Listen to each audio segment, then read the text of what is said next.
My stepmother handed me a DNA test at my father's funeral, proving I wasn't his daughter. Even more ridiculous, the will stated I had to find my biological father to claim the $100 million.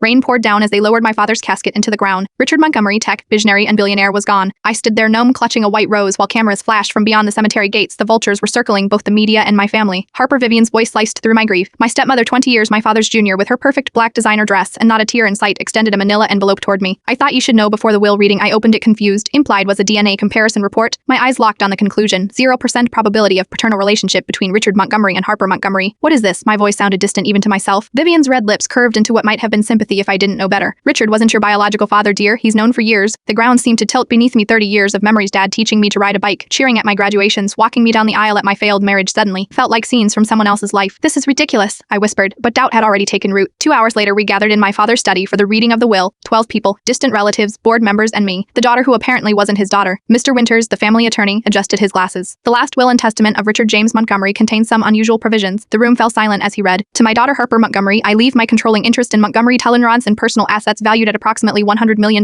Vivian's face tightened. However, Mr. Winters continued, this inheritance is contingent upon Harper identifying and confirming the identity of her biological father within 90 days of my death. DNA confirmation required. Gasps filled the room. I felt everyone's eyes on me if this condition is not met. Mr. Winters cleared his throat. The entirety of Harper's inheritance will transfer to Vivian Montgomery. Vivian's smile was barely concealed now. This is insane, I said, standing up. Why would he do this? Mr. Winters looked uncomfortable. Mr. Montgomery left you this. He handed me a sealed letter with my name written in my father's distinctive handwriting. I tore it open, hands shaking. Harper, if you are reading this, then Vivian has already told you. I am sorry you had to find out this way. The truth is complicated and dangerous. Finding your real father will lead you to understand why I've kept this secret, and why people have died to protect it. The key to my private safe is taped beneath the third drawer of my desk. Implied you'll find what you need to begin. Trust no one, especially not in our family. I've always loved you as my own. Dad, I looked up to find Vivian watching me intently behind her practiced sympathy. I saw something else. Fear. 90 days, she reminded me with a smile that didn't reach her eyes.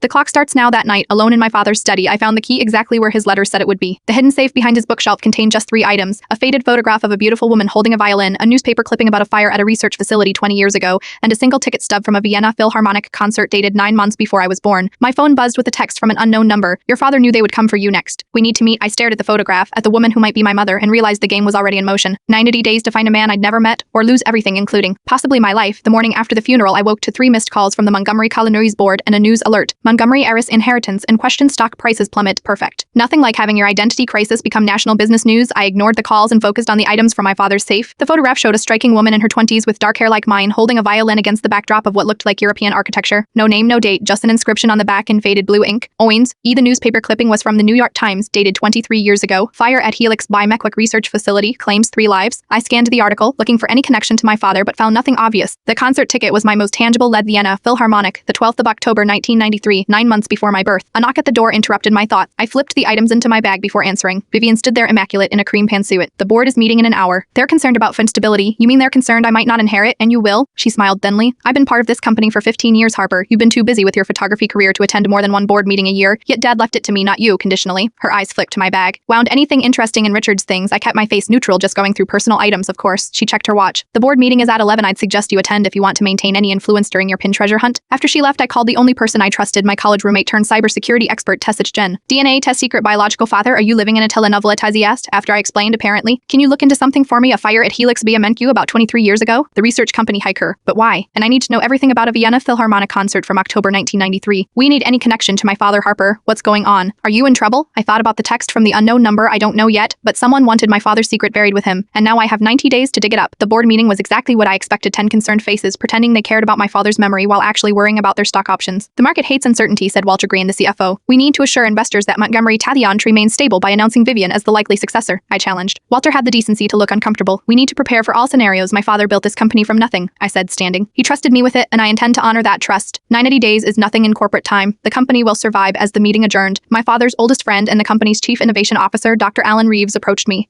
In his 70s now, Alan had been with my father since the company's founding. Harper, do you have a moment? His voice was low, eyes darting to where Vivian was engaged in conversation. We stepped into an empty conference room. Your father was worried this might happen, Alan said, closing the door. The DNA test, the will, he suspected Vivian might try something. You knew I wasn't his biological daughter. Alan's expression softened. Richard was many things, but he was never anything but your father in every way that mattered. Then why the test? Why the condition in the will? Protection? Alan said. Richard believed finding your biological father would protect you from something. He wouldn't tell me what. From what? From who? Alan glanced nervously at the door. I don't know details, but it started around the time he met Vivian. He became paranoid, installed new security systems, moved certain research off-site. My phone buzzed, a text from Shadish. Holmes, something about the fire. Also, your mystery texter used an encryption method only government agencies use. Call me SAP. Alan pressed something into my hand, a small USB drive. Your father gave me this 5 years ago. Said if anything happened to him, I should make sure you got it. I don't know what's on it. It's encrypted. As I left the building, I noticed a black sedan with tinted windows parked across the street. The same car I'd seen at the funeral. Someone was watching me. The clock was ticking, and I had no idea how deep this rabbit hole went. The USB drive contained hundreds of encrypted files with one exception, a video file titled For Harper. I clicked play with shaking hands. My father's face filled the screen, looking older and more tired than I remembered. Harper,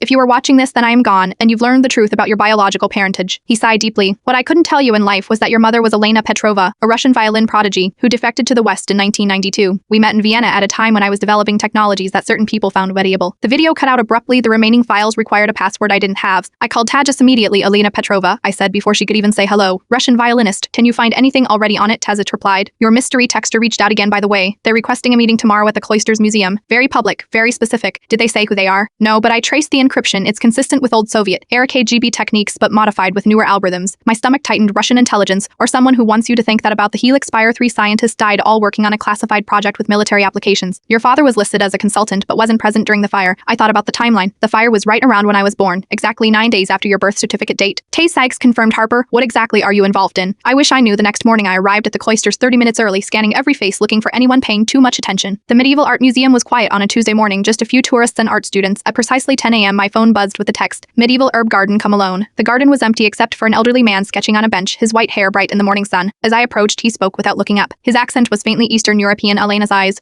Who are you, Mikhail Kuznetsov? I was your mother's teacher at the Moscow Conservatory. He finally looked at me, his blue eyes sharp despite his age. And I helped her escape when the KGB tried to use her for what? To get to your father. He closed his sketchbook. Richard Montgomery wasn't just developing consumer technology. His early work in quantum encryption had military applications. The Russians wanted it. They sent Elena as part of an operation to get close to him. You are saying my mother was a spy? Mikhail smiled sadly. But she fell in love with your father, and when she became pregnant, she wanted out. I helped arrange her defection. My father said she disappeared when I was an infant because she had to. Mikhail handed me his sketchbook. Inside was a drawing of the woman from the photograph rendered with loving detail. She went into hiding to protect you both. From who? The people who arranged the Helix fire, the same people who are watching you now. He nodded subtly toward a woman pretending to admire a flowering bush. Your stepmother didn't just marry your father by chance, Miss Montgomery. My blood ran cold. Are you saying Bibian is connected to people who have been trying to acquire your father's original research for decades? The condition in the will finding your biological father. It's Richard's final move in a very long game. But you are not my father? Number Mikhail stood slowly. But I know who is, and so does Vivian, which is why she's rushing to stop you. Then tell me who he is. It's not that simple. If I tell you now, they'll know, and you'll never make it to him alive. He pressed a small key into my hand. Grand Central Station, locker 723. In flight is a passport and ticket. Stage in Vienna. As he walked away, he called back, trust no one at Montgomery Talonges. Taller not Alan Reeves. I froze. Alan, but he was my father's oldest friend. Mikhail's expression was grim. Was he? Ask yourself who gave Vivian access to your father's inner circle in the first place. I watched him disappear into the museum, my mind reeling. The woman who had been watching us was speaking urgently into her phone, eyes fixed on me. I had to get to Grand Central and fast. The game was deadlier than I'd imagined, and apparently I'd already trusted the wrong people. Vienna in autumn was beautiful and oblivious to my turmoil. Gothic spires and Baroque palaces stood unchanged by the decades of secrets surrounding my birth. I checked into a small hotel in the inner row under the name and my new passport, Sarah Collins, and tried to make sense of what I'd learned. The locker at Grand Central had contained exactly what Mikhail promised. A passport, a plane ticket, 5,000 euros in cash, and a worn business card for the Vienna Conservatory of Music with a name handwritten on the back. Professor Anton Weber. My phone buzzed with a text from Tyesht. Alan Reeves accessed your father's private server 3 times since the funeral. All searches related to Elena Petrova and something called Project Hervany. Also Vivian's filed for emergency control of the company, citing abandonment of duties. I had been in Vienna less than 6 hours, and already the vultures were circling back home. I texted back, keep monitoring.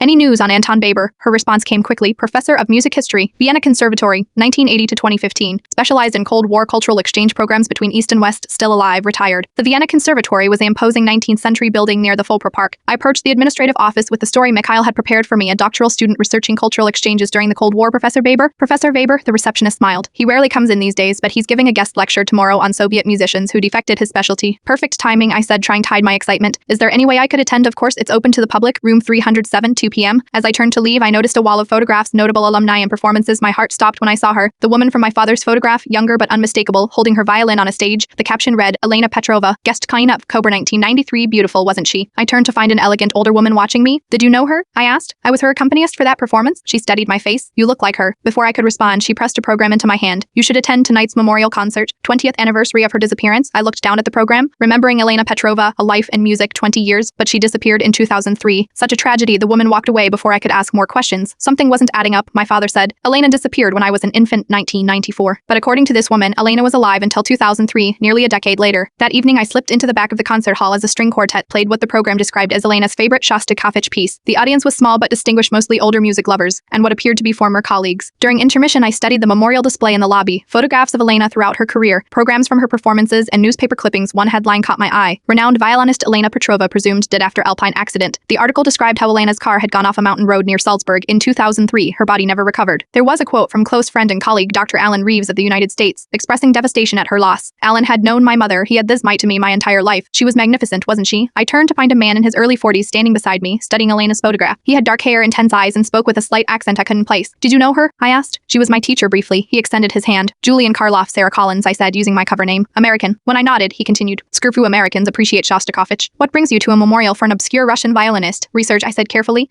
I am studying Soviet artists who defected. Julian smiled slightly. Then you must speak with Professor Weber tomorrow. He knows more about Elena Petrova than anyone, except perhaps those who wanted her silenced. A chill ran through me, silenced.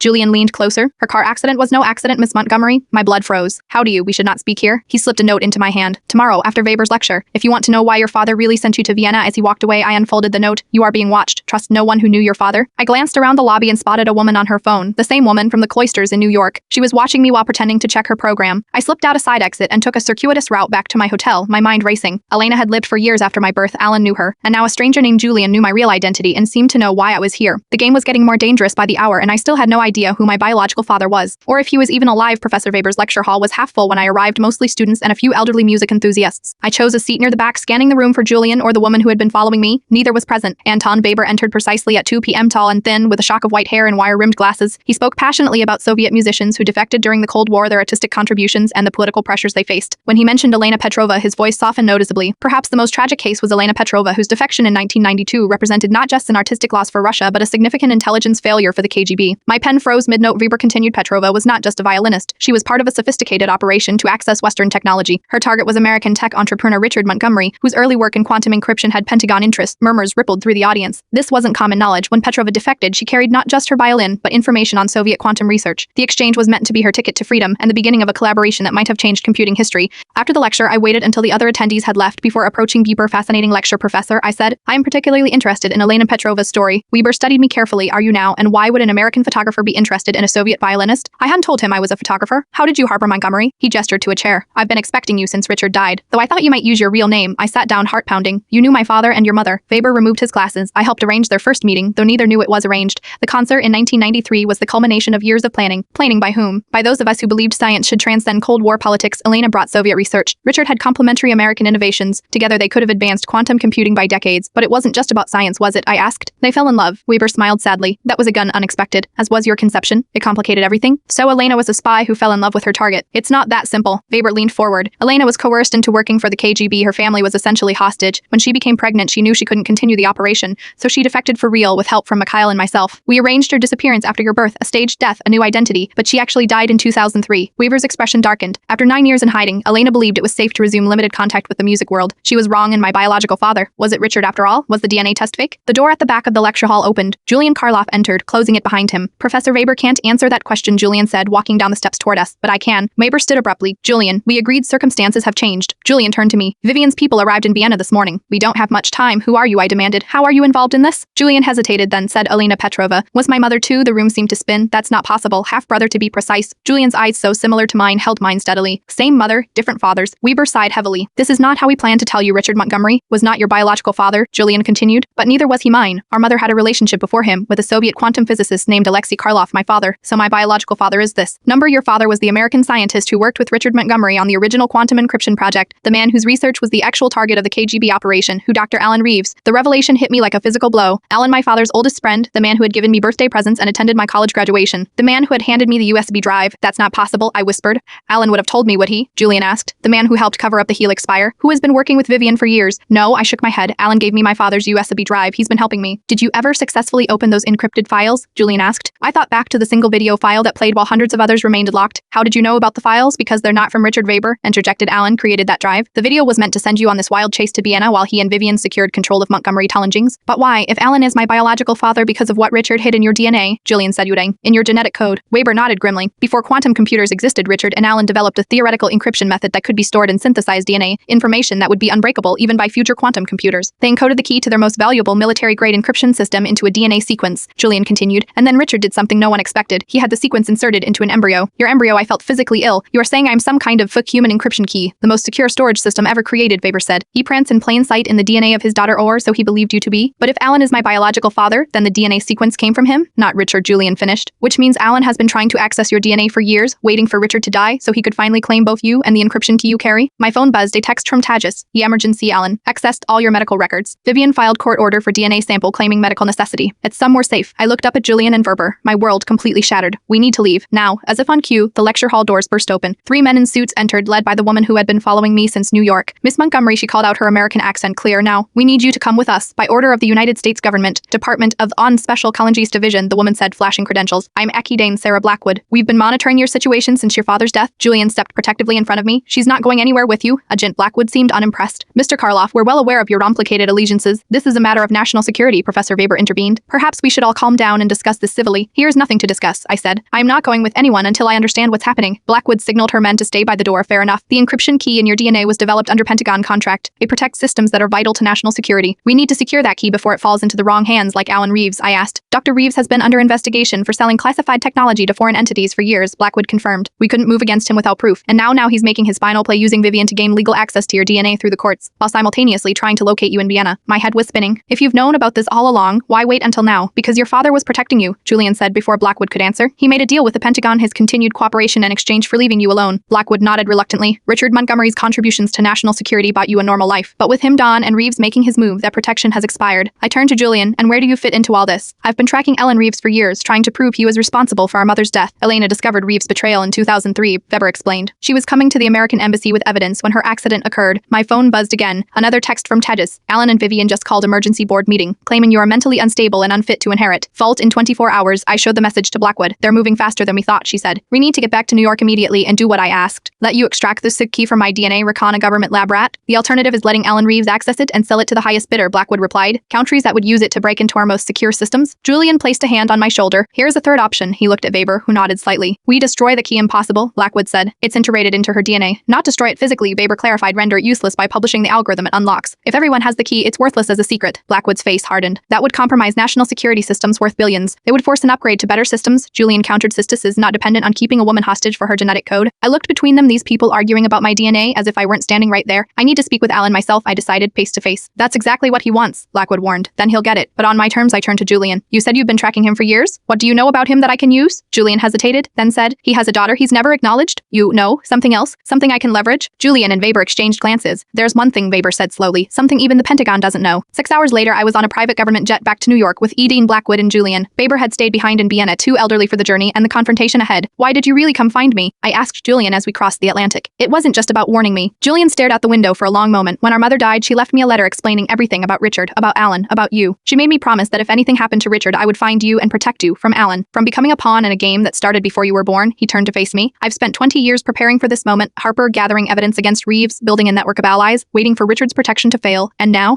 we end it. As the New York skyline came into view, my phone buzzed with a final message from Taziz. Board meeting moved up, be versed in 3 hours. Alan claims to have proof you are working with foreign agents. I looked at Julian, technically a foreign national, and Team Blackwood, who is reviewing classified files. Well, I said with grim humor, he's not entirely wrong. The Montgomery Talonchine's headquarters gleamed in the morning sun, its glass facade reflecting the clear blue sky oblivious to the storm about to break inside. I entered through a side door using my still active security credentials, Julian and Dean Blackwood following close behind. Remember the plan, Blackwood said quietly. We need to record Reeves' confession. And if he doesn't confess? I asked. Julian's expression darkened. He will one way or another. The boardroom was on the top floor, a massive space with floor-to-ceiling windows overlooking Manhattan. As we approached, I could hear voices inside. The meeting had already begun. I pushed open the door. 12 heads turned in unison. The board members, Vivian and Alan Reeves, at the head of the table. Harper, Alan said, recovering quickly from his surprise. We were just discussing your bite concerning behavior. I am sure you were. I walked to the center of the room, Julian and Blackwood remaining by the door, abandoning my duties. Being with foreign agents, mentally unstable, Vivian smiled thinly. Your actions speak for themselves, running off to Europe, while the company faces a leadership crisis. A crisis you manufactured, I countered, turning to the board members. I apologize for my absence, but I've been investigating something critical to the future of Montgomery Talonchings. Your parentage treasure hunt. Vivian scoffed, hardly relevant to shareholders. Actually, it's extremely relevant. I nodded to Blackwood, who distributed folders to each board member. These documents show that Dr. Alan Reeves has been selling classified Montgomery technology to foreign entities for over a decade. Alan's face remained calm, but I caught the slight tightening around his eyes. Absurd AQ.